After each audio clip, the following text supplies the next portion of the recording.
कापूस उपटण्यासाठी सोपं एक युक्ती आहे. एक काम किंवा एक माणूस दोन काम करतो. एक माणूस हा एक उपटितो असा आणि सहज असं करायला वेळ लागतो किंवा दुसरा माणूस लागतो गोळा करायला. हे असं न करता युक्तीनं जर केलं तर काही वेळात दोन माणसाचं काम एकच माणूस करू शकतो. तर आपण पाहू ही युक्ती.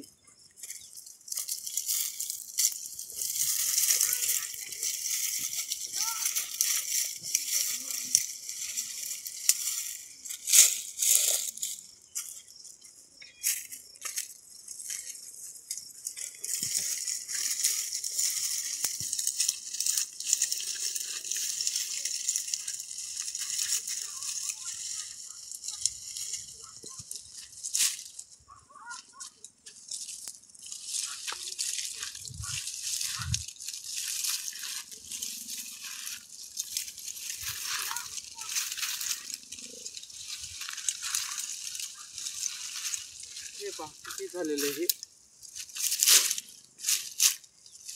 मन उगाच नाही आहे, शक्तीपेक्षा युक्ती बरी. ही युक्ती आवडली कमेंट करा, लाईक करा, शेअर करा. धन्यवाद.